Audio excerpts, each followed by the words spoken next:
All right. So in a few weeks, we're going to be figuring out how the America is going to be moving forward. We are broadcasting from the United States of America, so we're covering the elections, and that's coming up in a few weeks between the former president Donald Trump and the present vice president Kamala Harris. I'm going to play this video. There's been some interesting activities over the weekend, led by the no by the notorious, Yeah. very dark man. Say we shouldn't call him notorious, but anyway, by the notorious Donald Trump.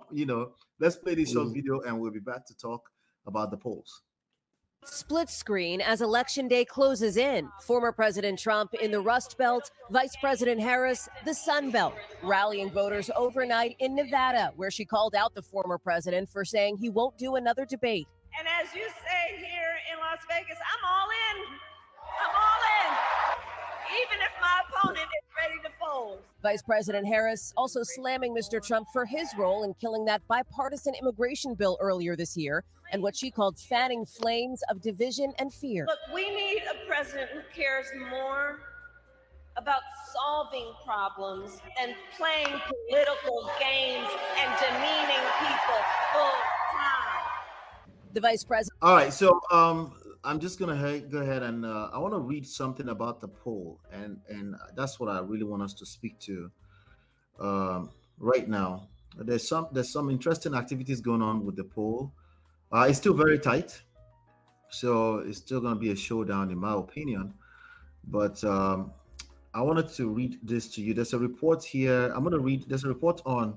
I'm going to read like the first paragraph of this report on CNN. It says early voting in North Carolina is facing hurdles as the impacts of Hurricane Helene continue to devastate communities in the southeast, blocking roads and disrupting services across the state. So there's early voting going on already. Yeah. The start of the mailing, excuse me, hold on one second before, hold on.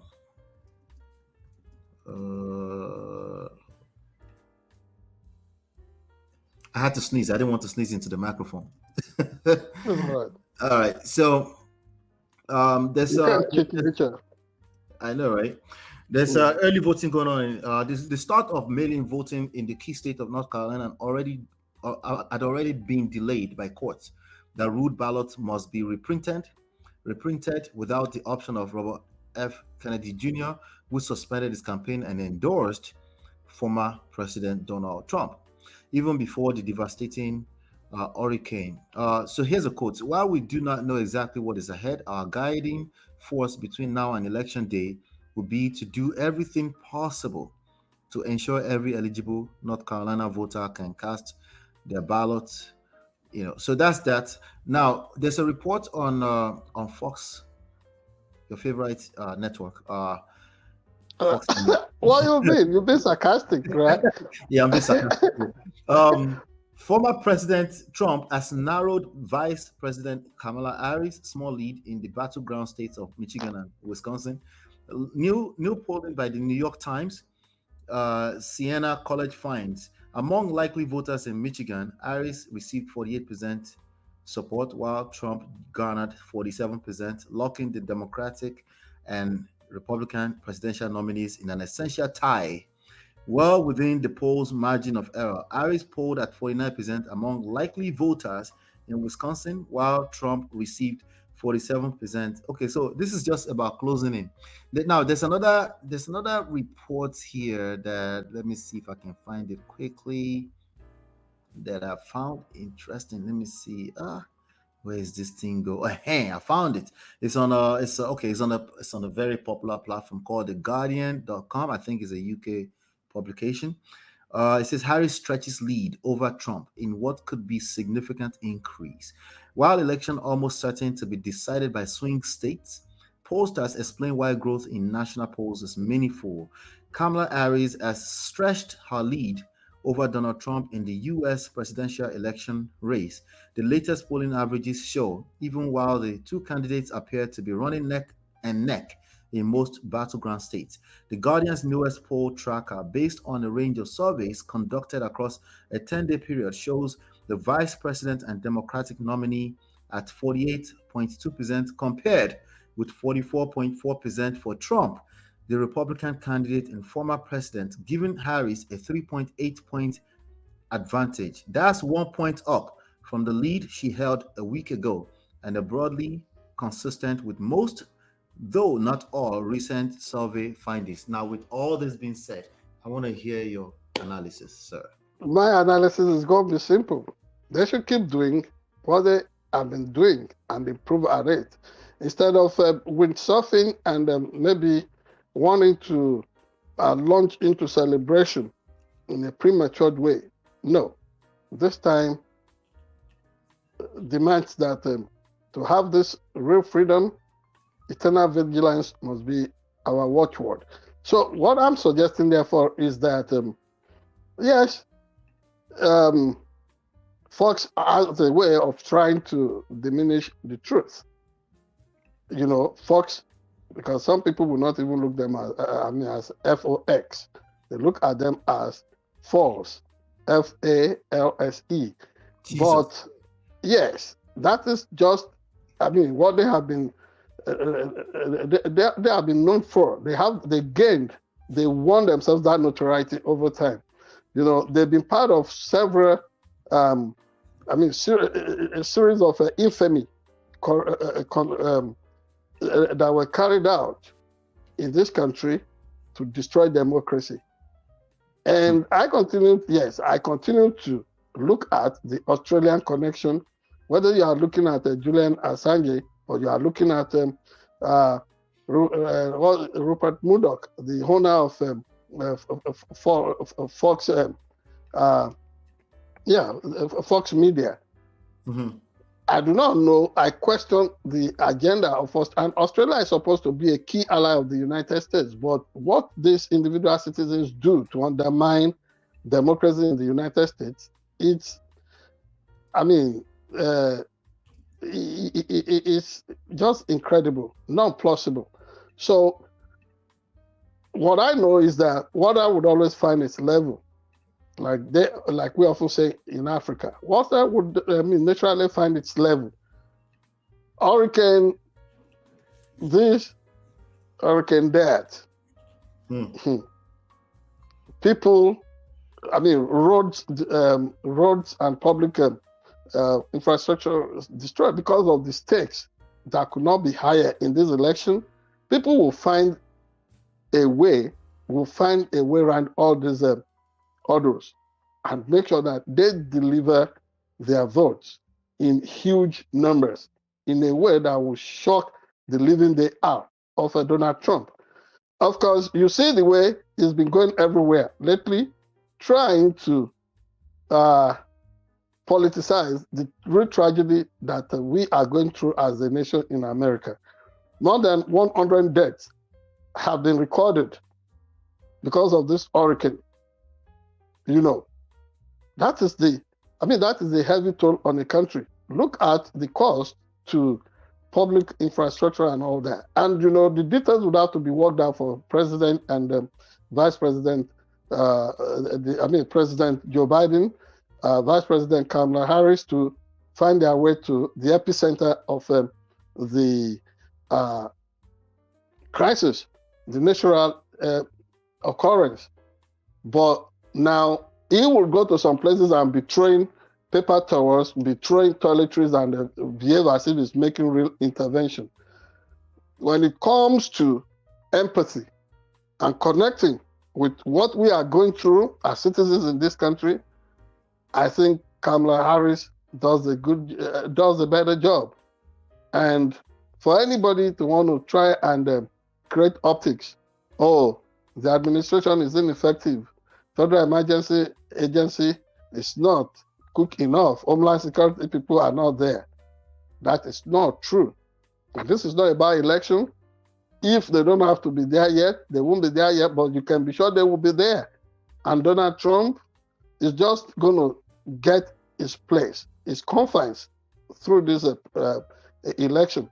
Another thing that I've been studying lately is the history of demarketing people and trying to minimize the importance of a fellow human being attacking their worth in terms of the dignity of the human person. Something that Donald Trump has been doing You see the way students, pupils have been going through so much trauma, fear of making, what's it called, of marking their presence through the school register every day because of the fear that Donald Trump has told.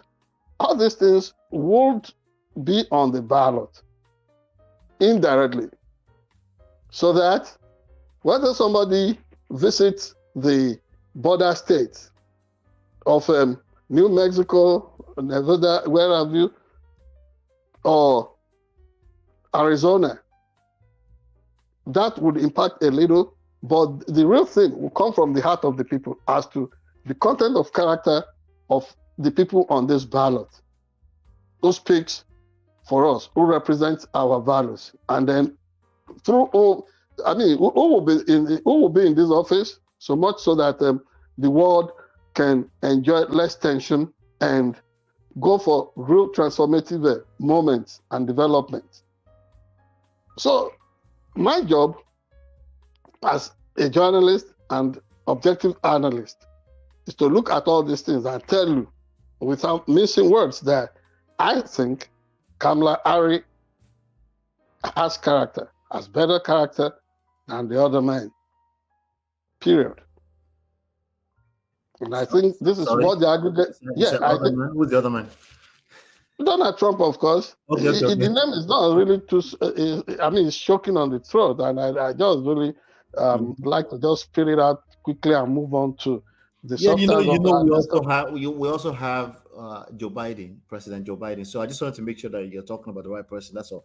Yeah, he's the man that is the other man. Is the other man. The way they demarcate people. I look at it through the lens of the events that started in 1933 Germany and what Jewish people went through, whether in Poland, Yugoslavia, everywhere, until they find that the world was able to respond. The incredible situation, first the marketing, calling people leech, vermins, and what have you. The way it's been denigrating us as immigrants in this country. His own forebears, his ancestors in this country were like us. They were immigrants. If people decided to treat them the way Donald Trump is trying to treat all of us immigrants, you think it's just about HNs now? No, that is just a way of, that is just an archetype for the rest of us. I don't know why anybody want to hate a fellow human being this much. So you say you are a Christian, you represent right-wing Christian values. Right-wing Christian values my foot, because this same you guys tell us, oh, God created all of us. So you said in His own image. How dare you think you are much more like God than I am? We all are created in His image. How can we share some love for each other instead of spreading hate? The last time the world witnessed something, look at the Hutu Tutsi killings in Burundi and Rwanda. The last time the world looked at things like this, more than 6 million people were killed in the Holocaust that was started by the Third Reich, something that has become an attraction for Donald Trump. Even you look at his rallies, he speaks and speaks and speaks endlessly. That is a motivation from the late Adolf Hitler. I don't find any attraction, and honestly, I do not find it funny. But you know what? Even people that are negative, that are evil, they have devotees. Yeah. Demagogues would always find something through which people can connect to their warped and twisted statements. And that is what Donald Trump is enjoying. But I'm trusting infinitely and supremely. I have confidence in the ability of American people to take back their true freedom, to take back their end victory through this electoral cycle, this electoral process. All right, thank you. Now we're getting ready to get into the real story of the day. Hit the like button, share, subscribe, and follow Thank you so much for that analysis. Please, what do you think? What do you think is about to happen in the next few weeks? Donald Trump, And Kamala and Harris. yes, Is and gonna Ola, be- our folks should be reminded yeah, we should not live like we are subservient to anybody in this country. We are American citizens, and we must put that on the parade. We must be part of the main thing that is going on. We must speak, and our voice and our votes must be heard. Thank you. all right, good. So the question I have for you, the audience, you can engage the conversation in the chat in the comment area. Is the question I have for you is that how much difference do you think is going to reflect on the actual outcome? Because there's a clear difference between the base that Donald Trump speaks to and the actual voters. Let's not get it twisted. There's a massive division. This is going to be this is showing up that it's going to be a tight race. That's what it's predicting. But how far from that do you think reality is going to be? We'd like to hear your thoughts in the comment section. Hit the like button, share, subscribe, and turn up your notifications. We'll be right back.